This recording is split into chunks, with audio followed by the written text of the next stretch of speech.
ibihe byiza nshuti bakunze mudahwema gukurikira ibiganiro byacu, nizere ko rwose mwagize umunsi mwiza. Kuri uyu munsi tubazaniye amakuru ari kuvugwa mu ikipe ya Rayon Sports, by'umwihariko ku bakinnyi bivugwa yuko bagomba kuba baguma mu ikipe ya Rayon Sports, bakongererwa amasezerano mu ikipe ya Rayon Sports, abandi bakaba basenyeshwa cyangwa se abandi rwose bakaba bakirukanwa bakajya kuba bashaka andi makipe. Turababwira n'izindi transfer ziri kuvugwa mu Rwanda ndetse no mu ikipe ya Rayon Sports by'umwihariko. Nizere ko rwose turabana muri iki kiganiro kugeza mubonye bamwe mu bakinnyi ikipe ya Rayon Sports rwose iri kuvugana nabo bakazayikinira mu mwaka wa 2026 2027. muri abo bakinnyi tutabatindiye tutabaciye kure, muri abo bakinnyi harimo umukinnyi Youssef Rabu wahoze akinira ekipe ya Rayon Sports mu mwaka wa 2022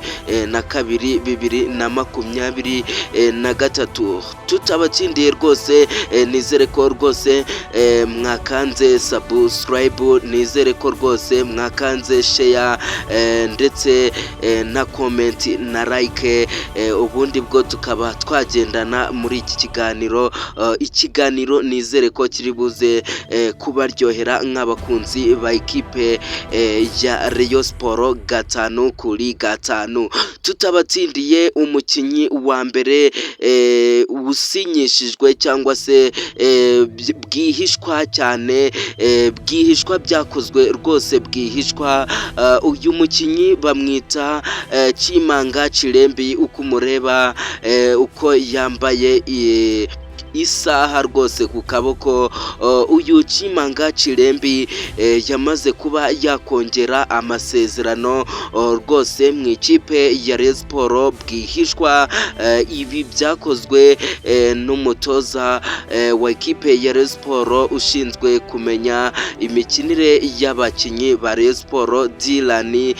Uyu Mufaransa niwe wakoze iyi transfer bwihishwa, nubwo uyu musore rwose Chimanga Chirembi yavunitse akaba atazakina umukino uzayihuza na ekipe ya Bugesera na Rayon Sports ku isabato. Umukinnyi wa kabiri wamaze kuba yasinya bamwita Richard. Uyu Richard yamaze kuba yakongererwa amasezerano mu ikipe ya Rayon Sports, azayimugeza 2027 ku itariki 30 z'ukwezi kwa karindwi. Ibi mbabwira ni ukuri, ni amakuru y'impamo rwose, ni amakuru twacukumbuye dusanga hari abakinnyi rwose ikipe ya Rayon Sports yamaze kuba yakongerera amasezerano uyu mwaka.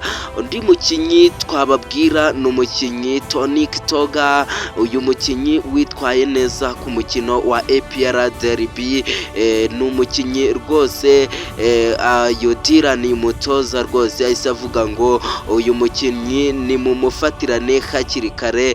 Ikipe ya Rayon Sports ibikora nk'uko uyu mutoza yahise ko ababwira rwose, baba bamwohereza mu ikipe ya Rayon Sports yongererwa amasezerano y'imyaka 2 agikinira ekipe ya Rayon Sports. Tutibagiwe n'umukinnyi Asmani Ndikumana rwose.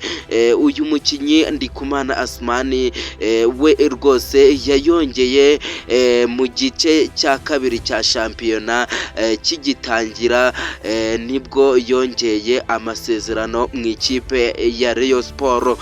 Tumaraze kuba twababwira abakinnyi 4 bose, hasigaye abakinnyi bagera kuri 3 bamaze kuba rwose basinya amasezerano ya ikipe ya Rayon Sports bikoze byishwa bikozwe n'umutoza wa ikipe ya Rayon Sports Dylan uyu Mufaransa. Undi mukinnyi ikipe ya Rayon Sports iri gushaka tutabatindiye rwose, uyu mukinnyi yahoze akinira ikipe ya Rayon Sports bamwita Youssef Rabu. Biravugwa ko rwose agiye kuba yaza kuba yagaruka mu ikipe ya Rayon Sports ku mafaranga makeya rwose, yabyisabiye ikipe ya Rayon Sports irabimwemerera rwose ngo igiye kuba yabirebaho irebe ko yagarura uyu mukinnyi Youssef Rabu. Ndagushimiye, ugire umunsi mwiza cyane.